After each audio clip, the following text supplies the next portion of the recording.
mechanisms and all the rules which have been serving us so well for many, many decades. Thank you very much. Tell us more about Thank the you. next move. I will talk to you when we finish. I will be back.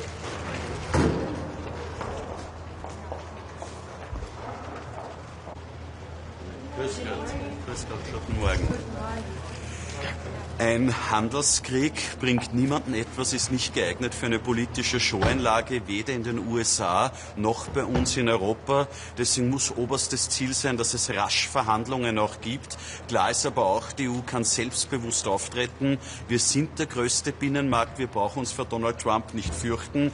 Deswegen ist es richtig, dass jetzt das erste Zollpaket in Kraft tritt, wo wir gezielt Prestigeprodukte der USA treffen, dass wir rasch vorbereiten, das zweite Paket, das wir ebenfalls noch Mitte April auch auf Reise schicken werden, wo es darum geht, vor allem aus meiner Sicht, republikanische Bundesstaaten zu treffen. Aber oberstes Ziel ist Verhandlungen. Und sollten diese Verhandlungen scheitern, ist es, glaube ich, gut, wenn wir jetzt schon über ein drittes Paket beraten. Und meiner Meinung nach sollte ein drittes Paket im Falle vom Scheitern von Verhandlungen Tech-Konzerne treffen, aber auch in der Regulatorik Schritte auch vorsehen.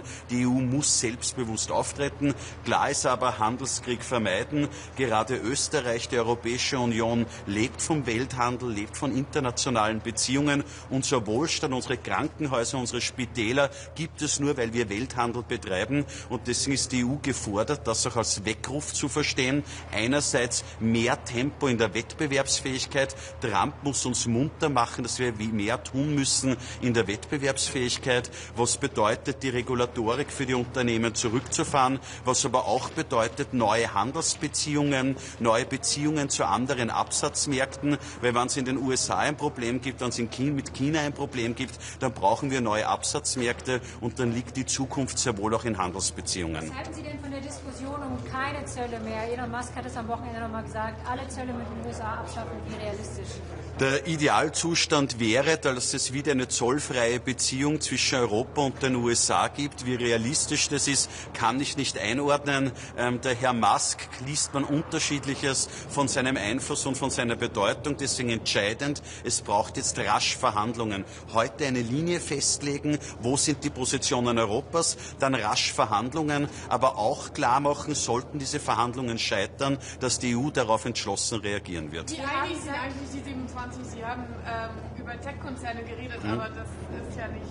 Alle sind nicht damit einverstanden. Ja, das werden wir heute beraten. Klar ist, es gibt jetzt die ersten zwei Pakete. Die sind wichtig, dass die jetzt auf den Tisch gelegt werden. Und ich glaube, wir brauchen auch ein klares Signal Richtung USA, dass sollten die Verhandlungen scheitern, wir ein weiteres Maßnahmenpaket in Vorbereitung haben. Meine Position ist klar, es geht hier um die Tech-Konzerne. Das ist weniger eine Frage von Zöllen, sondern mehr die Frage von Steuern, digitalen Betriebsstätten oder auch die Frage, wie wir die Regulatorik in Angriff nehmen können, was die verschiedenen Richtlinien betrifft in diesem Bereich. Sie haben sich sehr lange, Ihre Partei hat sich sehr lange gegen das Freihandelsabkommen, gegen Mercosur geäußert. Sie haben sich dagegen aber positiv geäußert. Wie möchten Sie den Österreichern das jetzt verkaufen? Österreich ist ein kleines Land. Österreich lebt vom Export. 6 von 10 Euro verdienen wir im internationalen Handel. Und deswegen ist klar, wenn es mit USA und China immer schwieriger wird, dass wir neue Absatzmärkte brauchen. Nur so können wir den Wohlstand, den Sozialstaat auf Dauer auch finanzieren. Entscheidend ist, dass es berechtigte Sorgen, insbesondere der Landwirtschaft gibt, dass auf diese Sorgen jetzt auch eingegangen wurde in den Verhandlungen. Und die Kommission ist jetzt gefordert, den finalen Vertrag rasch vorzulegen, damit wir beurteilen können, ob auf die Bedenken ausreichend eingegangen wurde oder nicht. Klar ist aber, es braucht Handelsbeziehungen, nicht nur mit Südamerika, es braucht Handelsbeziehungen mit den Golfstaaten, mit Saudi-Arabien. Auch hier braucht es dringend auch ein Handelsabkommen und auch viele Länder aus Südostasien haben sich bereits bei uns gemeldet, dass sie auch in Handelsbeziehungen mit uns treten wollen. Haben Sie das mit Ihrem Parteifreund, Herrn Agrarminister abgesprochen? glaube, es gibt auf beider Seiten berechtigte Interessen. Auf der einen Seite die Sorgen der Landwirtschaft ernst nehmen, auf der anderen Seite müssen wir unseren Wohlstand halten und ohne Handelsbeziehungen wird das nur schwer sein. Aber ich glaube, man kann beides vereinen. Die Sorgen der Landwirtschaft ernst nehmen, darauf zu reagieren und zweitens klarzumachen, dass es ohne Handelsbeziehungen keinen Wohlstand in Österreich geben wird. What kind of goods could I imagine that would especially hit Republican? Also diese Liste werden wir jetzt diskutieren und erörtern und wird die Kommission auch vorlegen. Dass es hier einen Fokus gibt auf landwirtschaftliche Produkte, ist zumindest meine Sichtweise. Danke. President Trump is not directly involved in these negotiations. Not much can be done about it. I mean, this weekend we saw Commerce Secretary meet with the top negotiator for the European Union. But at the end of the day, it is Trump and Navarro who are the hardliners. So how much more can the EU push? And where's the breaking point? Because there seems not to be a sense to this. Also Donald Trump ist vor allem Unternehmer und ich glaube ein wirtschaftlich denkender Mensch. Und wenn er sich ansieht, wie die Börsekurse verrückt spielen, wenn er sich ansieht, wie die Inflation nach oben schnellt in den Vereinigten Staaten, hoffe ich doch, dass es in seinem Umfeld Personen gibt, die sagen, man muss wieder zu einer soliden Wirtschaftspolitik zurückkehren. Danke.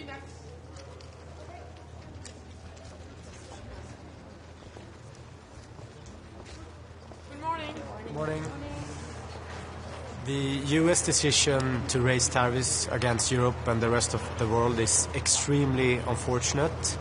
It is when goods and services, entrepreneurs and ideas can move freely over the Atlantic Sea that humankind has made the biggest leap forward. We don't want escalation, we don't want a trade war with the US, we want more trade and more cooperation with the US. But the EU stands united right now. We're in favor of a negotiated solution, but of course stands ready for countermeasures that are well targeted and proportionate. Sweden will continue to be a strong voice for free trade and open trade routes. And it's important to say that we need to sign more free trade agreements going forward right now. Thank you. What do you think of the discussion about the zero tariffs? Musk has just been bringing this up over the weekend. How realistic do you think it is? Is this a solution? Well, of course, free trade is always good. We know we need more free trade, and if all this ends up with zero tariffs in both directions, that would be the most positive outcome there is right now. What will the EU do against Chinese dumping? On the note of free trade, we already know what Canada did. We already know what China has done. Do you see the European Union cozying up more to China in a world where perhaps the main player, which is the United States, will be left out? Well, Europe is a free trade continent, and we need more trade both with China, with Canada, and the US. Now we're going to discuss the countermeasures, and Sweden will be in favor of countermeasures, but always be open for negotiations. The countermeasures, they have to be well targeted and proportionate. But Europe wants more trade with all countries and continents. And do you think the US is going to back down, or do you think this is just not going to happen unless Trump is directly involved and has top-level conversations with the European Union instead of being an ministerial leader? Well, we are prepared for the worst, but of course, when China, when Canada, when the European Union for the coming days and weeks will put into place countermeasures, it will be a strong pressure on the U.S. administration to negotiate with us. What can the European Union do to protect its internal market against Chinese dumping? We have to reform ourselves, of course, and when we talk about trade, we need more trade within the European Union, and we need more trade with China, with the US, with Canada, and the rest of the world. Should the US-American tech companies be targeted?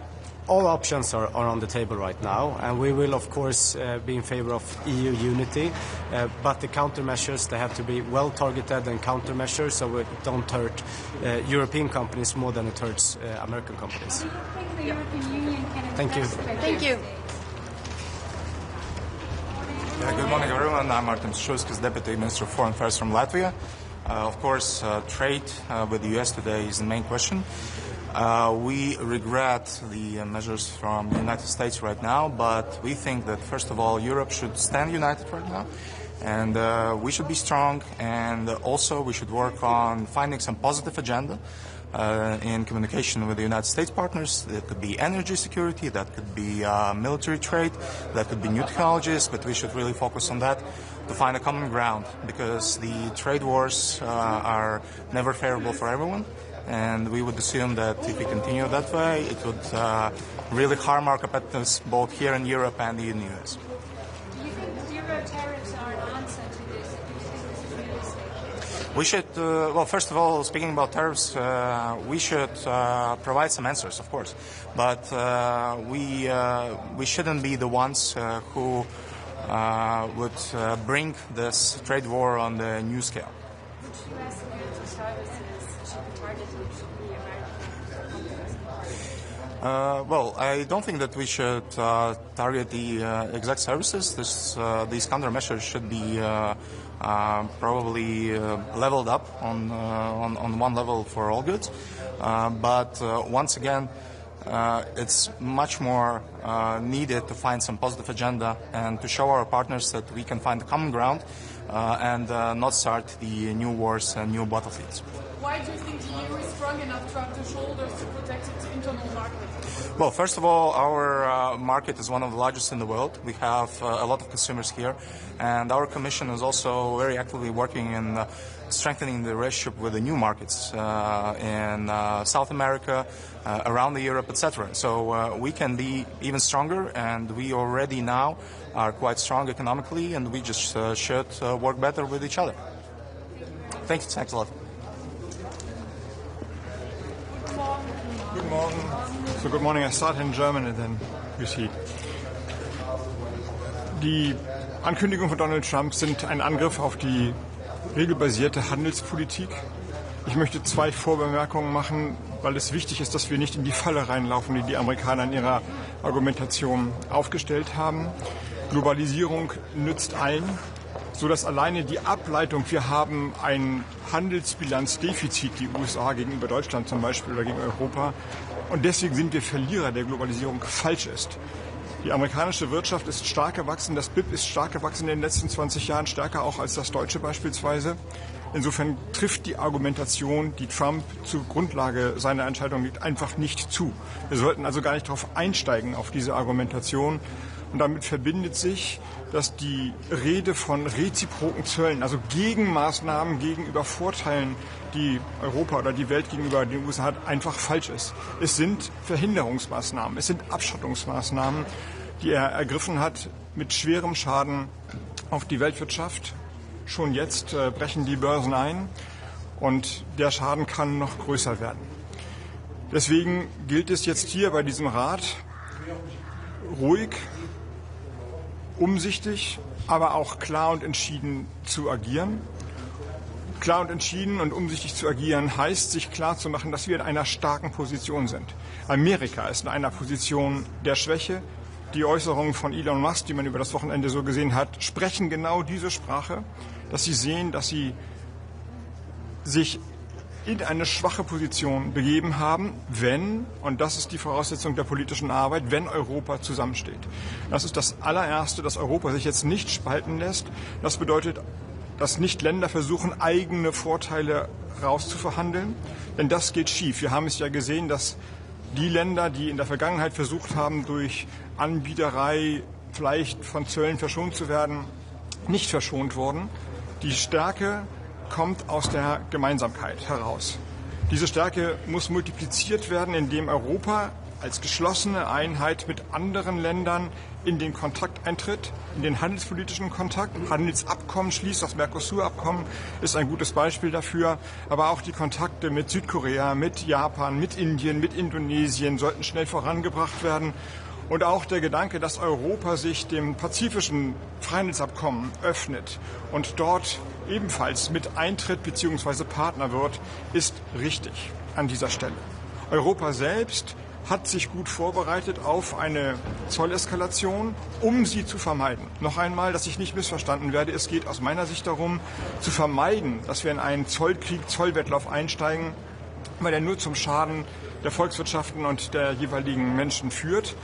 Das ist gut vorbereitet worden von Europa, aber wir haben jetzt auch keinen Zeitdruck, denn die Amerikaner haben den Druck und sind in einer Position der Schwäche. Jenseits der Zollmaßnahmen gibt es 2 weitere Instrumente, die man sich gut anschauen soll. Wir haben gesehen, dass die Amerikaner bestimmte Produktbereiche ja rausgenommen haben von Zöllen, Pharma beispielsweise. Das heißt, da sehen wir, dass sie verwundbar sind und wir könnten jetzt umgekehrt Druck auf die Amerikaner ausüben, indem wir unsere Exporte in die USA hin selber teurer machen, um dann den Druck auf die Amerikaner zu erhöhen.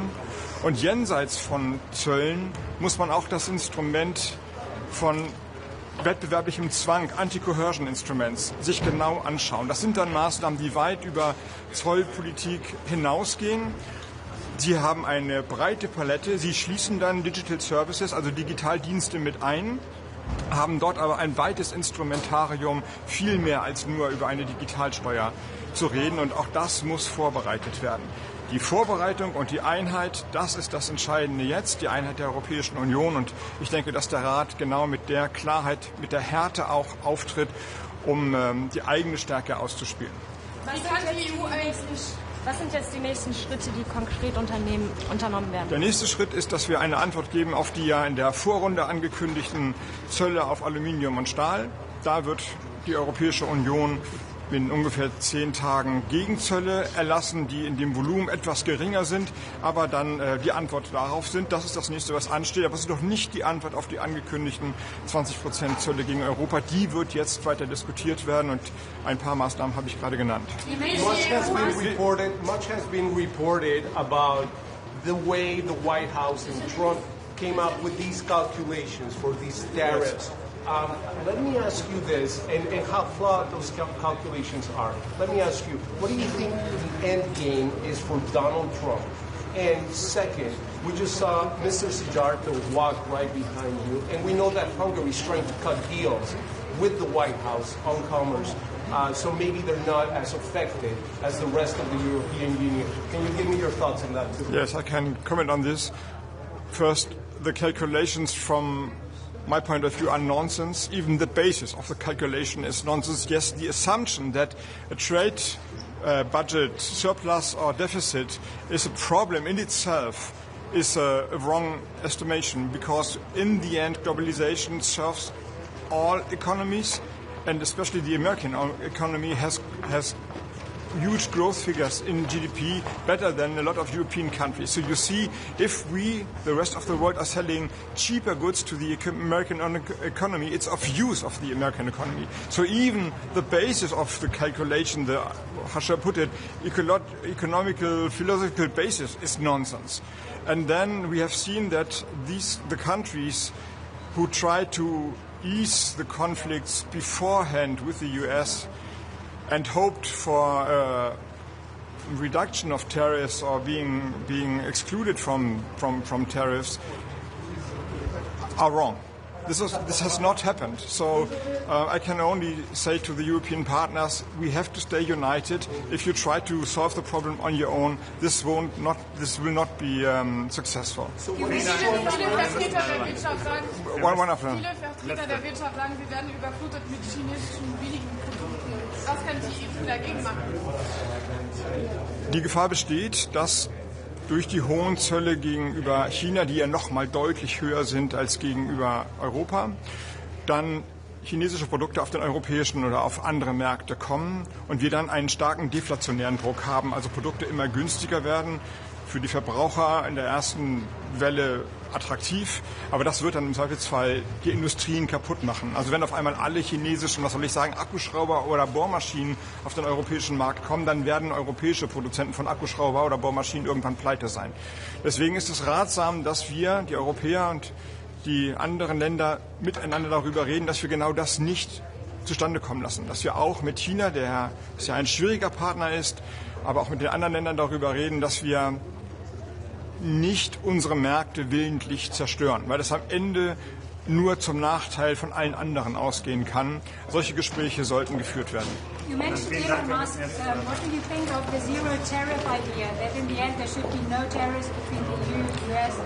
Yes, I read what Elon Musk said. I think it's a sign of weakness and maybe of fear, because the acting politics are completely different. So if he has something to say, he should go to his president and say, before we're talking about zero tariffs, let's stop the nonsense the mess you have just made in the last week. So this is ridiculous, and the only interpretation I have is that he now sees that his own companies, but even the economies, are going to crumble because of the mess they have made. So he's afraid. So what is Trump's goal? Spanien und Italien sind ja auch etwas vorsichtig, was harte Maßnahmen angeht. Frankreich und Sie, auch Deutschland, wollen ja harte Kante setzen. Wie groß ist Ihre Hoffnung, dass man wirklich hier einheitlich auftritt? Wenn jedes Land aufzählt, wo Produkte, wenn sie teurer werden, einen Nachteil hätten, dann werden wir keine anständige Liste hinbekommen. Zölle sind schlecht. Wir brauchen also in der Regel, in der Eskalation, man macht hier und da Zölle nutzen, um Märkte und Vorteile, die sich Länder gewähren, auszugleichen. Aber insgesamt hat keiner ein Interesse daran, dass diese Zollspirale immer weitergeht.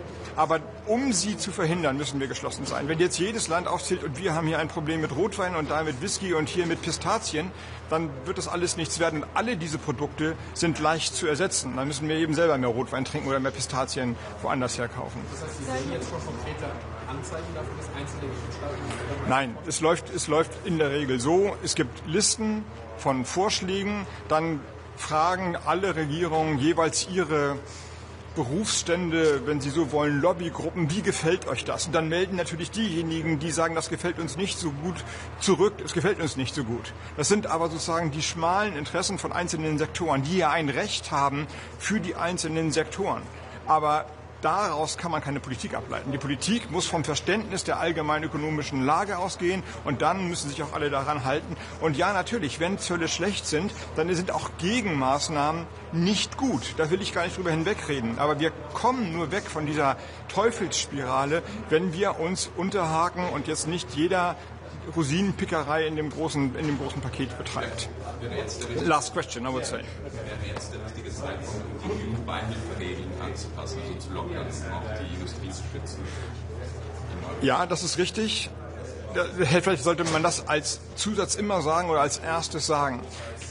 Unabhängig von dem Zollchaos, das Trump angerichtet hat, haben wir sowieso ein Interesse, dass die europäische Wirtschaft robuster ist, dass mehr investiert wird, dass die Wettbewerbsregeln zu schnelleren Entscheidungen kommen, dass das Geld, das sonst in die USA gegangen wird, hier investiert wird. Und jetzt mit dem Zollchaos gilt es natürlich erst recht, dass wir die Robustheit unserer eigenen Volkswirtschaften deutlich erhöhen. Aber das ist auch richtig, selbst wenn es nicht diese Zolleskalation gegeben hätte, dass wir in unsere eigene Wettbewerbsfähigkeit, gerade in die Bereich der kritischen Produkte, mehr investieren. Thank you very much. The next colleagues are waiting. Ik zet mijn telefoon even uit.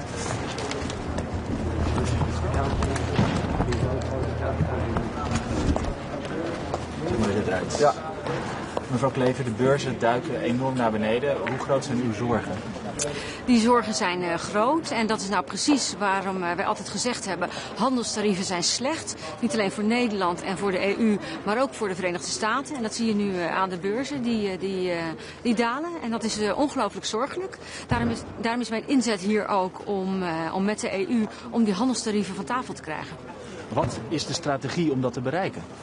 Nou, in eerste instantie denk ik dat het belangrijk is dat we rustig blijven en dat we de-escalerend en proportioneel gaan reageren. Dus in eerste instantie willen we om tafel met de Amerikanen om te kijken hoe we die tarieven naar beneden kunnen krijgen. Maar we zullen ook niet schromen om een pakket aan tegenmaatregelen klaar te hebben staan als het nodig is om die Amerikanen te dwingen aan die onderhandelingstafel te komen.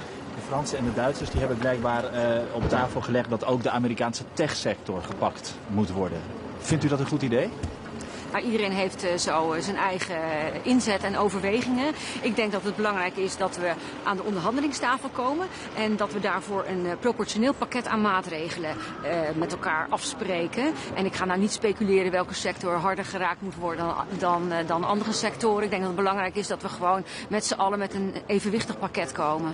Maar proportioneel, als je ziet wat we vanuit Amerika over ons heen hebben gekregen, is het dan proportioneel om maar af te wachten en alleen maar te de-escaleren? Moet Europa niet juist hard terugslaan? Nou, dat is de afweging. Ik denk dat het belangrijk is dat we in ieder geval rustig blijven. Als je nu meteen gaat escaleren, dan zie je aan de beurzen wat er gebeurt. Dus daarom is het juist belangrijk rustig te blijven, maar niet te schromen om hard terug te slaan als dat nodig is. En hoe lang kan de EU daarmee wachten dan? Nou, dat gaan we straks bespreken. We gaan straks met elkaar, natuurlijk met alle 27 lidstaten en met de eurocommissaris gaan we daarover praten. En we zullen zorgen dat er een goed pakket klaar ligt. Een goed pakket aan tegenmaatregelen, maar eerst praten met de Amerikanen. Dan is er ook nog het pakket voor aluminium en staal. Daar wordt deze week over gestemd. Is al duidelijk wat daar wel en niet in gaat zitten? Nou, dat pakket voor aluminium en staal dat bestaat uit 2 delen. Hè. Ten eerste het pakket wat er in 2018 al lag. Dat treedt nu weer in werking. Maar omdat de aluminium en staal tarieven vanuit de Verenigde Staten richting Europa veel meer omhelzen nu dan enkele jaren geleden, komt er nu een extra pakket bij. Nou, dat pakket is voorgelegd aan de lidstaten. Die hebben daar ook input over mogen geven. Het is ook belangrijk, en dat geef ik ook aan bij de eurocommissaris, dat de pijn eerlijk verdeeld wordt over de landen. Dat niet het ene land meer pijn lijdt dan het andere land. Maar uiteindelijk zullen we pijn lijden. En ook Nederland zal pijn lijden. En welke sector gaat dat in Nederland het meest voelen, denkt u? Dat pakket dat ligt nu voor. Dat is in consultatie geweest. Dat moet nog bekendgemaakt worden. Maar ik zit er hier in ieder geval wel op te drukken dat het Nederlandse bedrijfsleven niet buitenproportioneel geraakt wordt. En hoe moeilijk is het om het eens te worden als landen onderling? Want iedereen heeft natuurlijk zijn sector die beschermt. Of een andere strategie. Hoe moeilijk is het om het eens te worden samen? Ja, het is logisch natuurlijk. Het zijn 27 lidstaten. We hebben natuurlijk allemaal onze belangen. En we proberen allemaal onze belangen hier bij de eurocommissaris zo goed mogelijk te behartigen. Uiteindelijk is het aan de eurocommissaris om dat pakket vast te stellen. Maar ik vind het wel belangrijk, ook hier, dat ik zeg van luister, de pijn moet eerlijk verdeeld worden over de lidstaten. En weet u dan bijvoorbeeld, de Fransen hebben al gezegd, haal die bourbon er maar uit. Want anders dan gaat Trump straks onze wijnsector te hard pakken. Zit zoiets er nog in? Dat moeten we afwachten. In ieder geval heeft elk land zo zijn eigen dingen die ze eruit willen halen. Dat hebben we ook allemaal aangegeven. Uiteindelijk is het aan de eurocommissaris om een afgewogen pakket ervan te maken. Hoe groot zijn uw zorgen? De zorgen zijn groot, zoals u ook al ziet aan de beurzen. Er staat er veel op het spel. Er staat natuurlijk onze nationale... Wij verdienen 1/3 van wat we verdienen we met handel, met export. Dus er staat voor Nederland ook veel op het spel natuurlijk. Dus de zorgen zijn wel groot en daar proberen we zo goed mogelijk een tegenreactie voor te bereiden. Dank u. Tot straks. Minister, als het gaat om landen die bourbon, daar heeft de Franse eurocommissaris al een beetje de schijn van gegeven, maar die gaat van de lijst af. U zei ja, alle landen hebben zo'n beetje zo'n dingen die ze van de lijst af willen hebben. Wat wilde Nederland eraf hebben? Nou, Nederland heeft ook geconsulteerd met het bedrijfsleven. Die input hebben we ook meegenomen en teruggekoppeld naar de eurocommissaris. Maar er zit natuurlijk ook bedrijfsgevoelige informatie tussen, dus dat kan ik hier niet vertellen. En daarnaast is het natuurlijk ook niet handig om al je onderhandelingsruimte op tafel te leggen. Maar ik neem de zorgen van het bedrijfsleven mee en ik sta ook in continu contact met het bedrijfsleven. Ja. U heeft het over dat die pijn eerlijk verdeeld moet worden over lidstaten. Nu, heel veel import en export van goederen gaat via de haven van Rotterdam, maar ook niet vergeten Schiphol, die hele goede transatlantische verbinding heeft. Wordt Nederland sowieso niet harder geraakt dan andere Europese landen? Nou, als exportland, waar we 1/3 van ons nationale inkomen verdienen met buitenlandse handel, is het duidelijk dat Nederland zeker geraakt zal worden. Er zal pijn zijn, daar kan ik ook niet omheen. Maar ik probeer de pijn te verzachten en we proberen ook te kijken, wat betreft die tegenmaatregelen bijvoorbeeld, van waar kunnen we nog onze import halen uit andere landen bijvoorbeeld en waar kunnen we nog exporteren naar andere landen. We moeten verbreden. Maar dat het pijn zal doen in Nederland, ja, dat kan ik niet ontkennen. Nu kwam Musk afgelopen weekend al met het idee van, nou ja, er moet gewoon een vrijhandelsverdrag komen, 0 tarieven tussen de EU en de VS. Hoe realistisch is zijn idee? Want het klinkt mooi voor Nederland. Ja, dat klinkt heel mooi. Dus dat gaan we ook bekijken, dat voorstel. Dat is uiteindelijk het doel, dat we inderdaad niet de tarieven verhogen, maar dat we die verlagen naar elkaar toe. Ja. Toch even, want we zien in de Europese Unie toch wat kampen ontstaan. Hè? Frankrijk en Duitsland die heel hard op die techsector zitten. Eigenlijk misschien juist wat meer willen escaleren, als je het zo zou willen zien. De Italianen die misschien aan de meest zuinige kant zitten als het gaat om tegenmaatregelen. Waar zit Nederland in dit verhaal? En ja, komen jullie uiteindelijk ook weer met elkaar op één lijn? Heeft u daar vertrouwen in? De inzet van vandaag is natuurlijk dat we met elkaar alles bespreken en dat we als EU op één lijn komen. Ik denk dat het ook in ieders belang is. Als EU zijn we een heel groot handelsblok. We zijn een belangrijke afzetmarkt voor de Amerikanen. Dus als we op één lijn blijven, dan hebben we de meeste kans om een goede onderhandeling in te gaan. En de Nederlandse inzet is de-escalerend te werk gaan, maar uiteindelijk ook niet schromen om hard terug te slaan mocht dat nodig zijn. As we prepare to start the negotiations with the US, what concessions the Europeans could give on non-tariff side? For example, are you willing to discuss issues like environmental standards, agri-food standards, in order to lower the tariff rate that the US has imposed? Well, for the moment we are only discussing tariffs. That's on the table here, tariffs and counter-tariffs. But in the end we want to negotiate with the United States to get rid of the tariffs. And we are going to see here what are the possibilities and what will be on the table. I cannot speculate on what's going to be on the table for the moment. But does the Netherlands have any red line for these negotiations? Well, the Netherlands has a lot of there's a lot at stake here for the Netherlands, but I think there's a lot at stake for the US also and for the EU. So we're going to have an open discussion now, and everything will be on the table, and we're going to see what's going to get out of the discussion. And we need to prepare countermeasures at the same time. This is the line that everybody is repeating. So as part of these countermeasures, services is unavoidable because we are already reaching the limit with goods. So what services could we target from the US? Financial services, tech services? Obviously, it's not only about goods, but also about services. But I'm not going to speculate on which service we're going to tackle and which not. That's part of the discussion we're going to have today, and that will also be part of the negotiation we will have with the United States. One idea would be to diversify trade for Europe, because the one with the US does not seem to work anymore. Does the Netherlands think more favorably of the Mercosur deal now? Well, first of all, the trade relationship with the United States will remain important for the Netherlands and for the EU.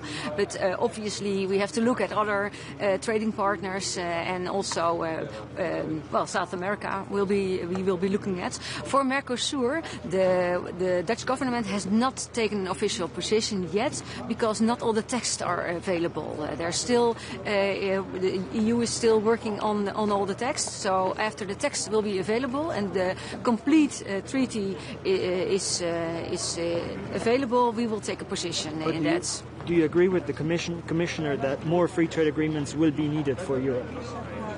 Overall, free trade agreements will be favorable for the European Union, always.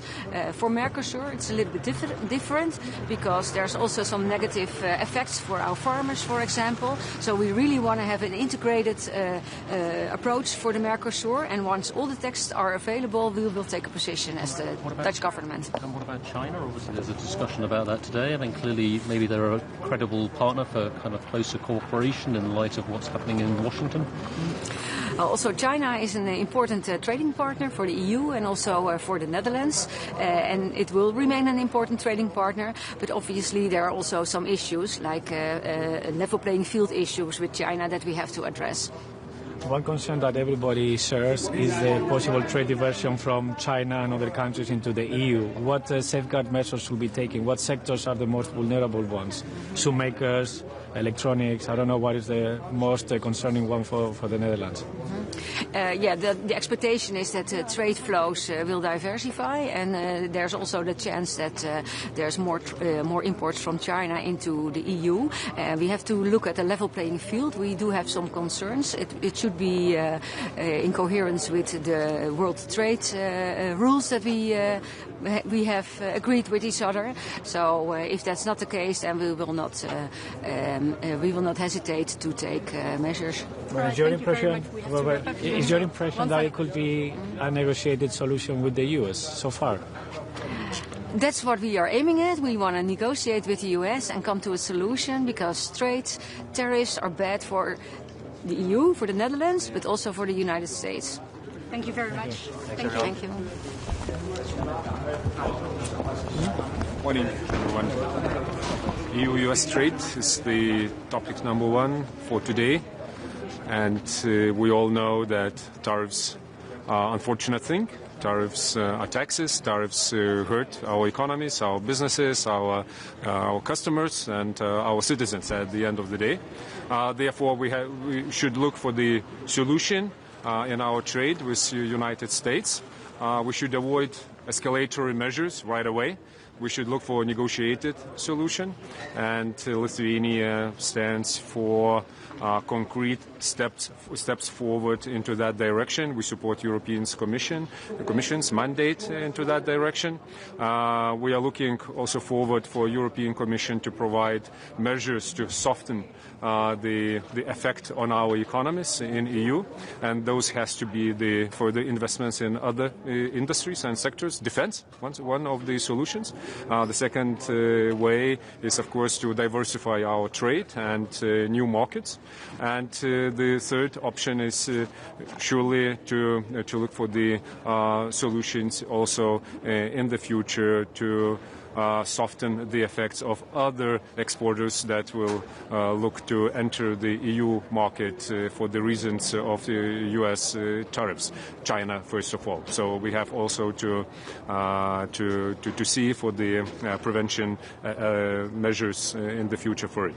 And then from our position, we are really interested in seeing strong and united Europe.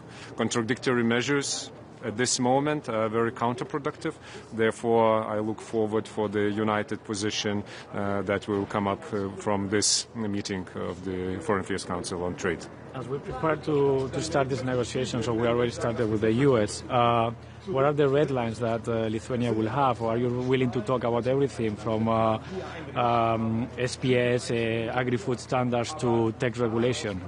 First of all, of course, we have to show that we have the countermeasures, that we have the leverages vis-à-vis United States. We are not the soft and weak side in these negotiations, but we don't have to use those right away, all those leverages. We have to look for opportunities to negotiate with United States. Of course, we have to receive more clear message what's an interest of United States to achieve at the end of the day.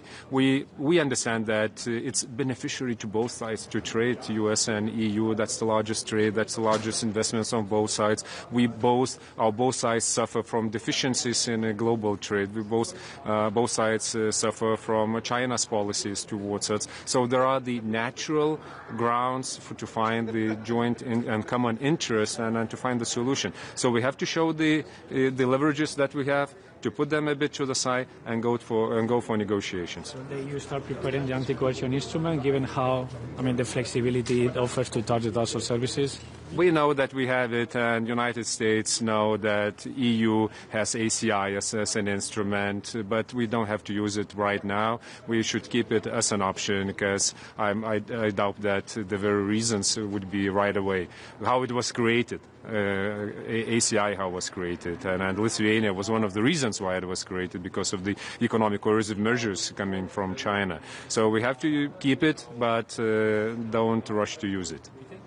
Any countermeasures in place? Obviously there is a discussion about, or at least there's a proposal coming about steel and aluminium response, and there's going to be a vote, I think, on Wednesday. Is that something we should have in place? Yes, we should have those in place, because we already informed about it, we discussed about it, and we have to put them in place, because that was pre-planned already. We cannot bluff in these situations, and we have the instruments. And we all know that it's now not about the steel and aluminium tariffs, now it's about the broader package. So we have to show that we are serious with this one and to proceed to the next one. Thank you all.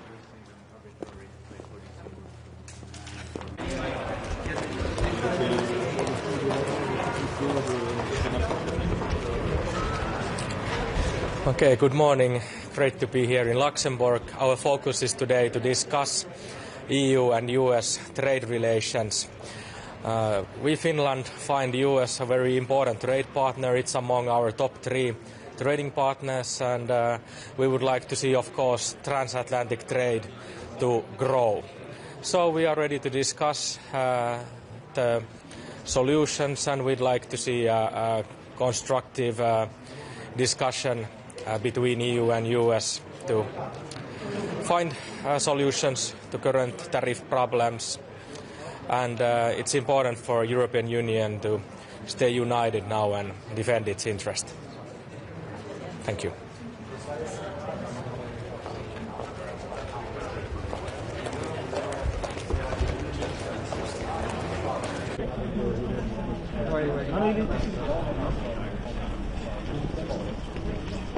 ¿Aquí estoy bien?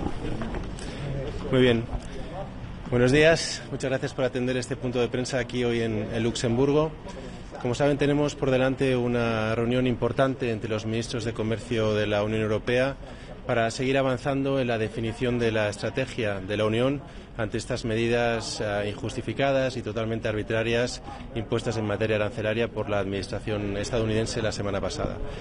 El mensaje desde Europa tiene que ser claro, tiene que ser un mensaje de confianza y unidad, particularmente en estos momentos de tan elevada incertidumbre, donde ya estamos viendo el impacto real de estas medidas que, como ya dijimos muchas veces, solo hacen que el mundo esté más fragmentado y más empobrecido. Llevamos 3 días de caídas muy significativas en bolsa. Frente a esto, por lo tanto, un mensaje de confianza y de unidad desde Europa. Confianza y unidad, en primer lugar, para nuestros consumidores, para nuestras empresas, nuestras industrias, que sepan que Europa les defenderá y, por supuesto, protegerá sus intereses.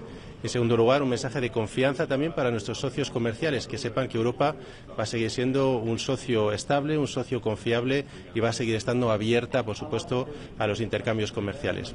Y esto se traduce, si me permiten, en 3 elementos o en 3 medidas concretas. En primer lugar, cuando hablamos de proteger los intereses de nuestras industrias y de nuestras empresas, lo que queremos es que desde Europa se complemente la respuesta que podamos tener los Estados miembros. España ya desde el primer momento ha puesto en marcha una red de seguridad para los sectores potencialmente afectados y creemos que tiene que haber también un instrumento que ayude, que apoye a las empresas y sectores afectados desde el ámbito europeo, y eso es lo que vamos a proponer hoy. Además de esto, decía también confianza para nuestros socios. Desde Europa tenemos que seguir avanzando hacia la consecución de, por supuesto, acuerdos comerciales con cada vez más socios estratégicos. En este caso, corresponde a corto plazo ratificar ese importantísimo acuerdo con Mercosur.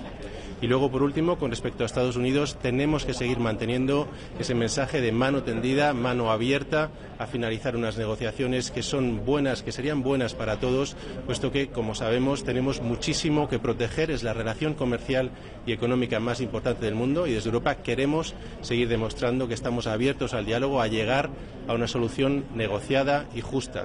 Dicho esto, hacen falta 2 para llegar a un acuerdo y desde Europa también es importante mandar el mensaje de que estamos preparados, como decía antes, para proteger a nuestros consumidores y a nuestras industrias y tenemos las herramientas necesarias para hacerlo.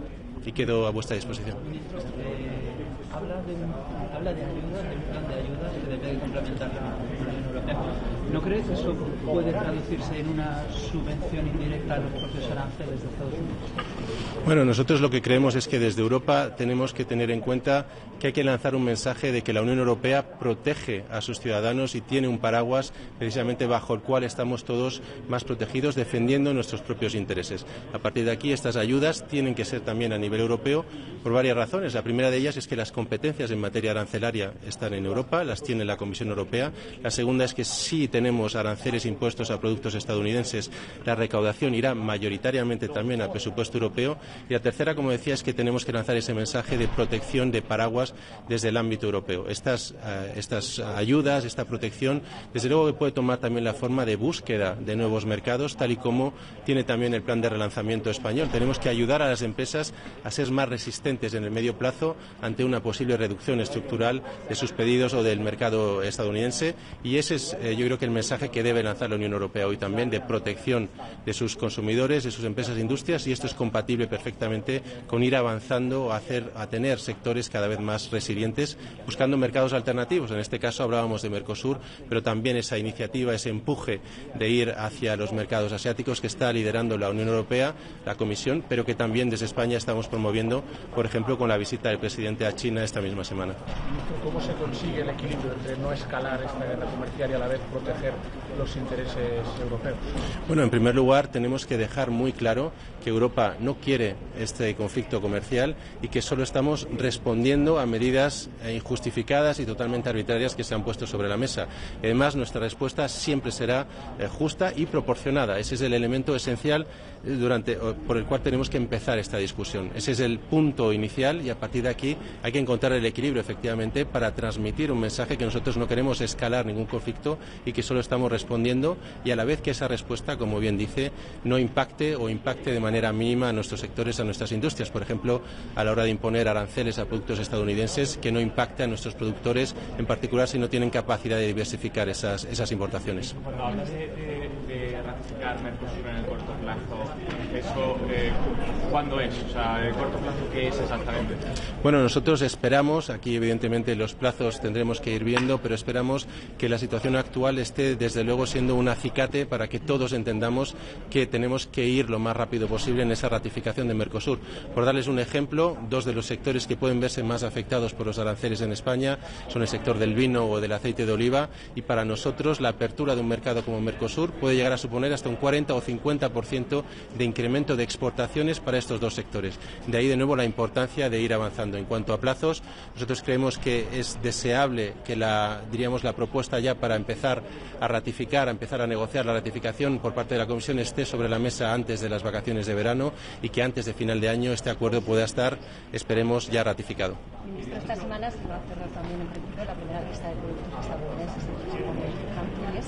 el vicepresidente Cyprus1Click ha dicho que podría quedar fuera de esa lista el bourbon. No sé si España también está de acuerdo en que quede fuera de esa lista o tiene alguna.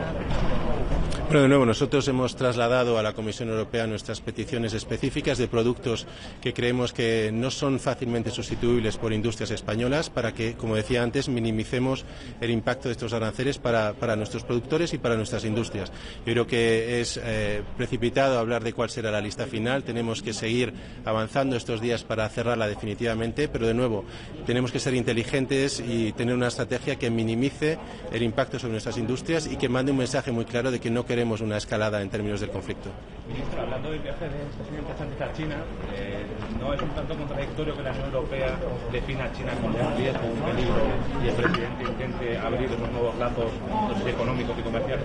Bueno, yo creo que estamos todos, además, en el caso de China, teniendo un mensaje muy claro, y es que somos conscientes de que tiene que ser un socio estratégico hacia adelante, pero esto es independiente de la situación actual con respecto a Estados Unidos. Desde España, de hecho, llevamos ya varios años empujando por reforzar esta relación, entre otras cosas porque nos ayuda a abrir un mercado importantísimo y además es una fuente potencial de inversiones en nuestro continente, en nuestros países, y yo creo que este mensaje que España viene liderando, el propio presidente, está siendo cada vez más aceptado y cada vez más compartido por parte del resto de Estados miembros. Ministro, habla de mano tendida, ¿ven algún signo de parte de la Casa Blanca de que sí que ahora sí están abiertos a negociar, y mano tendida hasta cuándo?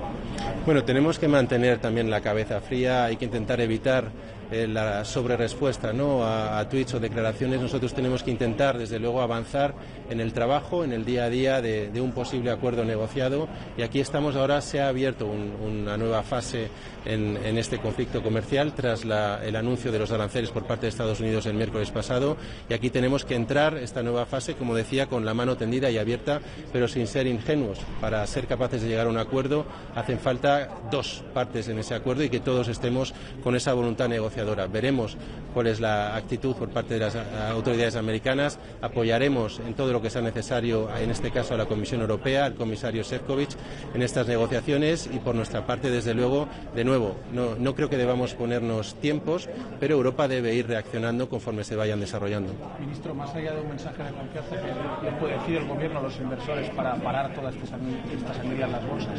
Bueno, de nuevo, yo creo que aquí precisamente estamos en una situación de una enorme incertidumbre. con además yo creo que una interpretación por parte de todos los actores internacionales de que estas medidas van a tener un impacto muy negativo para la economía mundial. De hecho, probablemente ya lo estemos viviendo, no solo a través de las bolsas, sino en parte en Estados Unidos, en la propia economía que ha impuesto estos aranceles.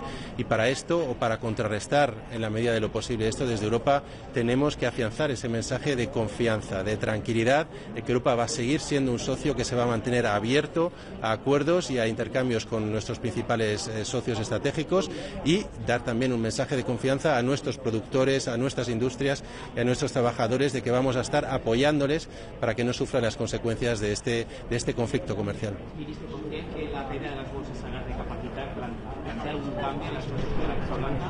Bueno, yo no quiero anticipar la posible reacción de las autoridades americanas, pero yo creo que el mensaje que están lanzando las bolsas a nivel mundial es un mensaje muy claro de que estamos ante una política económica que es dañina, y dañina para todos a nivel global, y por lo tanto tenemos que recapacitar entre todos, intentar avanzar precisamente hacia esa solución negociada, hacia ese acuerdo que suponga un beneficio para nuestras economías.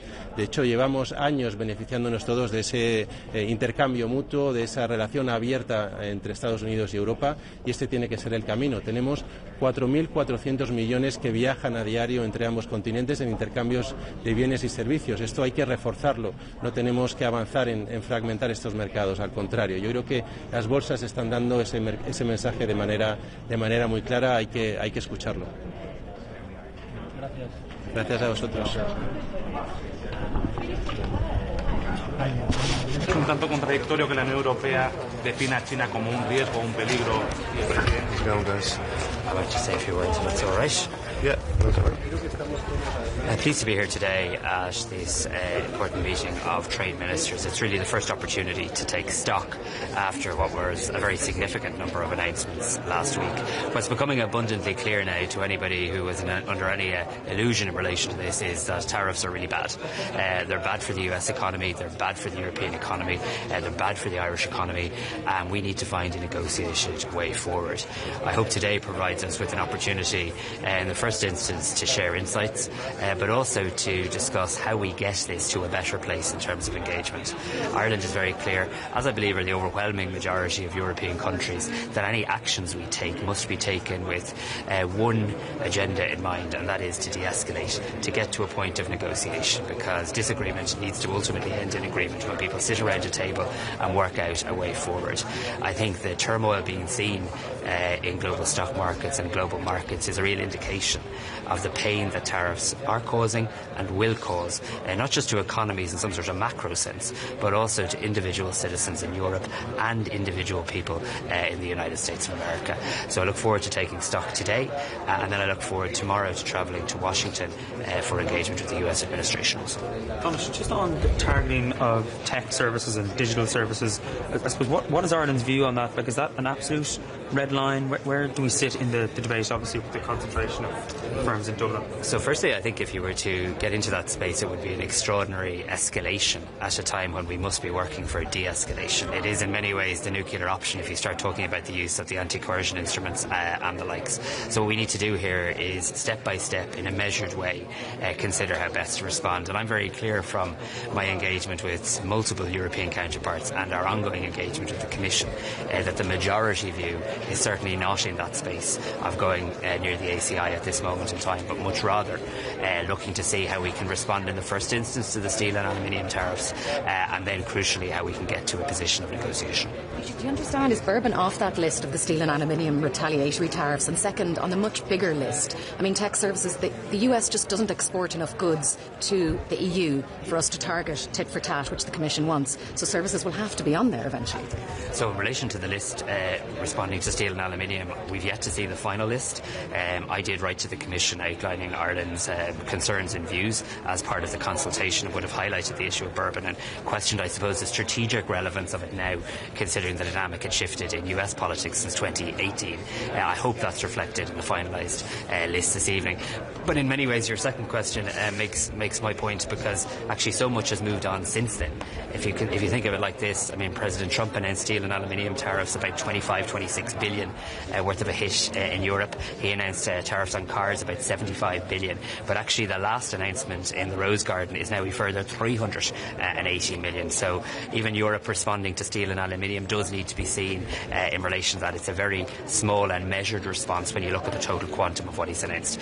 You are right in terms of the scale of response that would be required if you were to get into the tit for tat. But again, the European Commission, and I believe the overwhelming majority of member states, which is not to get into tit for tat, it's not to accept that where we are now is the inevitable outcome and actually seek to engage. And I really think economics is on our side here. No matter who's in the White House, no matter what anybody's ideological view are, a trading relationship of 1.6 trillion euro between the European Union and the United States of America really matters. And we're beginning to already see the US markets, and I think people in the United States themselves begin to convey that to their administration. So what's important here is that Europe reacts in a calm and measured way. Time is somewhat on our side. We've got to actually take this step by step, and that's what we're going to do, and that's certainly the message that Ireland will convey here today. Thomas, it doesn't seem that the US administration, and Trump in particular, is in the mood to talk.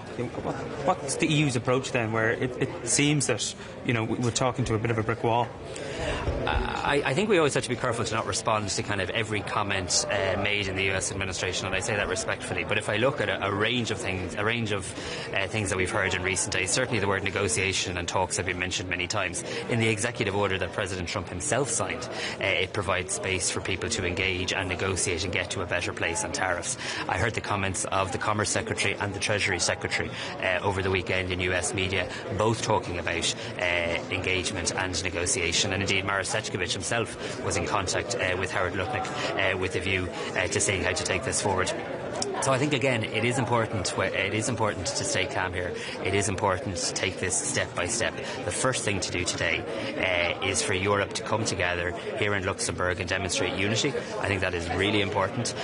People like to often, I suppose, don't attach enough value or importance to European unity. People thought European unity wouldn't hold up in relation to Ukraine. It largely did. They thought it wouldn't hold up in relation to Brexit. It did. They thought it wouldn't hold up in relation to COVID. It did. And I've no doubt that European unity is our strength here, and European unity will be maintained. That's the first step. Second step then is for the Commission later today, probably tonight, to publish the countermeasures in relation to steel and aluminium.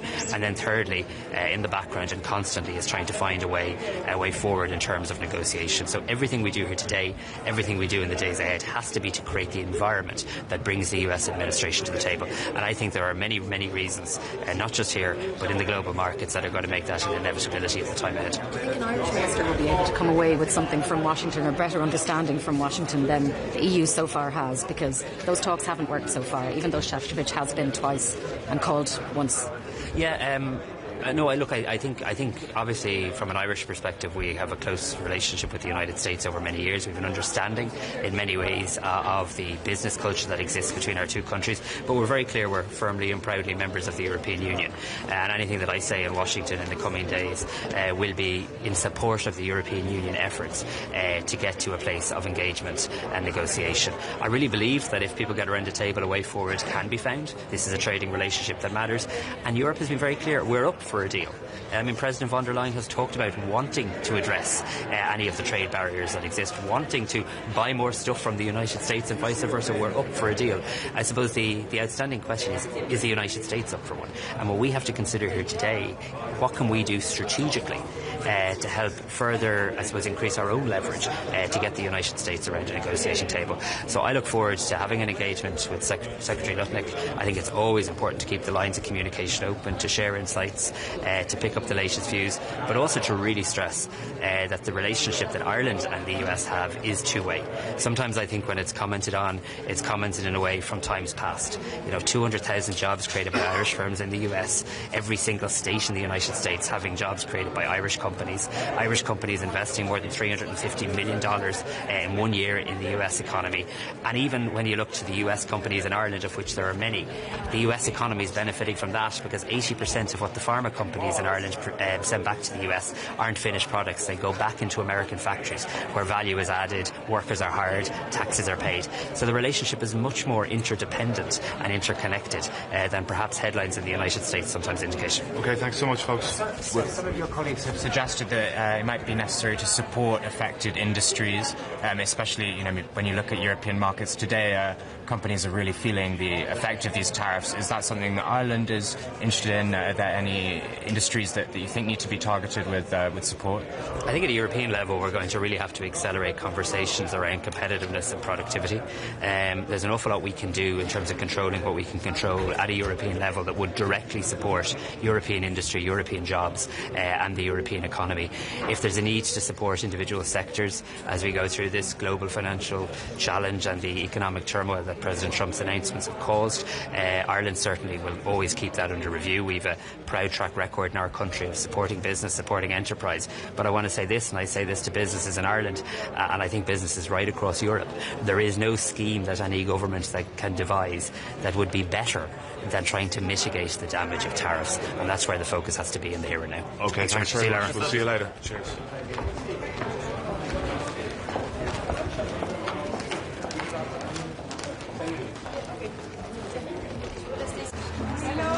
Hi, how are you? We support European Commission in a dialogue with our U.S. partner. Both of our economies are highly interrelated. There are numerous investments on both sides of the Atlantic, and we all reap the benefits out of this partnership. Therefore, I believe that we should invest more into this relationship on both sides. Thank you. Good morning. Good morning. This FAC is very important today here in Luxembourg. In this context, very troubled, of course, because of a very aggressive and arbitrary trade policy from Donald Trump and the United States. In this context, French position has been very clear. We are against any trade war, neither with the United States nor with any other country, and we do always prefer cooperation to confrontation. And this must be very clear, because our end goal remains the same, is to negotiate de-escalation and negotiate back to where things were. And if it's not possible, of course, European Union must react firmly, and must react proportionately. This is what we're going to talk about the transatlantic relation, but we need one condition to be credible and to showcase that Europe can be a genuine strength, is to remain united, that the European members remain united in this period. Very tough moment, very important period for the European unity and for the strength it is, and it has to showcase the world. And about the second topic, very important, we have to discuss today. It's about relationship between EU and China. About that, France's position, of course, is always very clear. We need to rebalance trade relations between EU and China in line with our industrial, economic security and low carbon agendas. And at the same time, we need to pursue our very assertive trade policy with them, and especially fighting against overcapacity, especially during this very specific trade war time. So this is what we're going to talk, but I have to say that it is very good news that Maroš Šefčovič, Jean-Noël Barrot had great diplomatic exchanges these last days with Chinese authorities, because we need to talk with them at the very specific moment. How can you say it's not a trade war when Donald Trump launches tariffs 2 days after the visit of the commissioner? What was the beginning of your question? How can you say it's not a trade war already? I'm saying it is. I'm saying it is a trade war. We have to avoid it. Yeah, we have. We have to. But it is now. What we have to do is to negotiate back where things were. This is our end goal, because it's good for our own GDP growth, for our own jobs, and for American ones. So this is our end goal. I would never say that we have to pursue an agenda of escalating the situation. Do you see China becoming a more significant economic partner with the European Union in view of what's happening with global trade right now? And then the second question is, you talked about endgame. We talked about how flawed the calculations are for the tariffs that are coming from the White House. But in reality, what is Donald Trump's endgame when the rest of the world is saying that this is not good? Right. What do you believe? For the second question, I think it's not for me. I think it's for him. But for the first one, yes. But we have an agenda with China. We have an open business agenda. But what I'm saying is that we have to fight against overcapacities and we have to protect Europe, of course, from overcapacities at the very moment of a trade war that can have, of course, consequences that can be very, very complicated for Europe. So this must be a discussion very important today between us. In this the proposal of zero tariffs, Musk was bringing this up over the weekend. You said you want to negotiate back to where we are, but do you want to go further? I think it's a great idea. Good idea. Oui. Contre-mesures que la Commission propose en termes de contenu et en termes de calendrier, celles qui vont arriver dans les prochaines semaines, est-ce que les mondiales... Sur le calendrier? Calendrier sur le contenu, la liste des produits ciblés. Et je crois qu'il faut tout mettre sur la table et absolument rien exclure. Le calendrier, vous l'avez compris, se fait en deux temps. D'abord sur la réponse suite au tarif sur l'acier et l'aluminium, qui est effectivement prévu sur une dizaine de jours. Et puis nous avons jusqu'à la fin du mois pour proposer une réponse complète et une réponse de deuxième niveau par rapport à ces tarifs dits réciproques. Et donc là-dessus, je pense qu'il nous faut n'exclure aucune option sur les biens, sur les services, quelle que soit la façon de l'aborder, et ouvrir la boîte à outils européenne qui est très complète et qui peut être extrêmement agressive également en retour. Je pense évidemment à l'instrument anti-coercition. Vous pouvez expliquer ce que la France amène aujourd'hui à la table? Quelle est l'idée de la France et qu'est-ce que vous apportez aujourd'hui avec vous? Et la position de la France, encore une fois, c'est d'abord de tout faire pour préférer la coopération, la négociation à l'escalade et à la confrontation. Là-dessus, il faut que les choses soient très claires. Personne n'a à gagner à continuer sur cette voie-là. Évidemment pas les États-Unis eux-mêmes, mais l'Europe non plus et les autres zones du monde non plus. Si, pour parvenir à cela, il faut que l'on montre ce qu'on est capable de faire en termes de riposte, alors l'Europe doit savoir le faire. C'est ça la position de la France, avec toutes les options sur la table, sans oublier, ce que je disais tout à l'heure, sans oublier de savoir protéger aussi notre propre continent des conséquences des détournements de routes commerciales qui pourraient avoir lieu suite à cette guerre commerciale. Je pense bien sûr aux surcapacités asiatiques et notamment chinoises.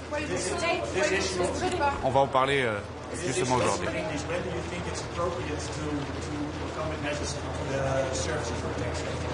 I do. I think everything has to be discussed today. Everything, with no taboo. Thank you. Thank you. Maybe. Merci.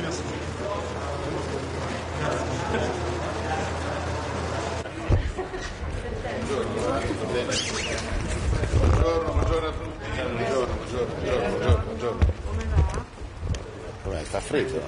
Però c'è il sole. Sì, però c'è il sole. Bene. Cosa si aspetta da questa riunione? Io credo che si debba lavorare per evitare assolutamente una guerra commerciale, perché sarebbe esiziale per gli Stati Uniti e esiziale anche per le nostre imprese. Noi dobbiamo proteggere le nostre esportazioni, dobbiamo proteggere il nostro sistema industriale, quindi dobbiamo trattare con gli Stati Uniti.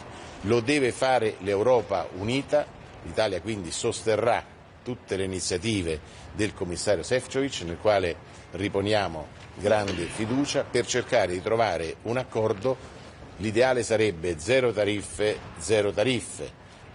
La via intermedia potrebbe essere la riduzione dei tassi del 10% da parte americana. Certo, una trattativa che dobbiamo fare sempre a schiena dritta. Con un'Europa unita l'Italia pensa che si possa lavorare anche forse con una dilazione delle posizioni della reazione da parte europea, cioè una lista congelata. Noi lavoreremo comunque perché la lista non sia perniciosa per le nostre imprese, cioè dazi su prodotti che provano una reazione da parte americana. I mercati vedete come stanno reagendo, quindi c'è un momento importante dove dobbiamo dimostrare grande equilibrio, grande serietà, evitare reazioni scomposte che provocherebbero danni non solo al commercio americano ma anche al commercio italiano ed europeo. Quindi grande equilibrio, voglia di lavorare insieme all'Unione Europea, quindi non prenderemo nessun atteggiamento che sarà in contrasto con l'Unione Europea, ma daremo il nostro contributo di equilibrio e di assoluta contrarietà a una guerra dei dazi. Trattativa a schiena dritta. Non bisogna essere in due per trattare. Certo, la trattativa però è aperta perché c'è il commissario Šefčovič ha già avviato una interlocuzione con gli Stati Uniti, mi pare che un dialogo che non si è interrotto. Noi dobbiamo andare avanti, ripeto, con la schiena dritta ma cercando sempre e comunque una trattativa. Io mi auguro che anche la missione che ci sarà nelle prossime settimane del Presidente del Consiglio possa essere utile. Tutti quanti noi dobbiamo, come Stati membri, convincere gli Stati Uniti ad avere una posizione dialogante e poi naturalmente la trattativa la fa la Commissione Europea. Quindi lavoriamo in sintonia. Ci sono dei segnali da parte americana che vogliono trattare? Ma qualche segnale di dialogo anche durante il colloquio lungo della scorsa settimana del commissario Šefčovič è arrivato da parte statunitense, quindi noi dobbiamo incrementare, sostenere, rafforzare questi tentativi facendo capire agli americani che vogliamo discutere e trattare. Non significa piegare la testa, tutt'altro, significa stare, ripeto, a schiena dritta ma per cercare di trovare una soluzione che sia utile alle nostre imprese. Non possiamo permettere un danno a chi intraprende e a chi esporta. Noi stiamo lavorando come governo ad una serie di iniziative, compreso il rilancio dell'export in altre parti, vogliamo rimanere negli Stati Uniti, domani ci sarà un grande evento a Caserta con le imprese olandesi, italiane e olandesi, perché vogliamo rafforzare il nostro export anche in un paese che è uno dei principali luoghi dove c'è un'esportazione all'interno del mercato unico, quindi rafforzare il mercato unico. Poi sarò questa settimana in India e in Giappone, anche lì per andare a rinforzare la nostra presenza su questi mercati. Cioè il governo italiano ha una strategia per proteggere le imprese. Faremo di tutto perché possa esserci il minor danno possibile dai dazi che sono stati annunciati. Secondo noi si è trattato di un errore, ma lavoreremo perché questo errore non provochi danni eccessivi al nostro sistema imprenditoriale. Quindi anche facendoci portatori di idee positive all'interno dell'Unione Europea, valuteremo quali saranno le migliori. Stasera ci sarà una riunione anche a Palazzo Chigi tra noi ministri competenti per materia con il Presidente del Consiglio, quindi valuteremo tutte le iniziative più idonee per sostenere il mondo imprenditoriale che da domani pomeriggio cominceremo ad ascoltare e incontrare per vedere cosa chiedono loro a noi. Contemporaneamente però lavoriamo, va avanti il piano d'azione del Ministero degli Esteri e del Commercio Internazionale, dicevo già domani ci sarà il primo evento con gli olandesi, con il Ministro degli Esteri olandesi nella reggia di Caserta, quindi noi siamo mobilitati, stiamo al lavoro, non facciamo chiacchiere, ci occupiamo piuttosto che preoccuparsi, perché preoccuparsi serve a poco, occuparsi invece è il modo migliore per tutelare il nostro sistema imprenditoriale e la nostra economia.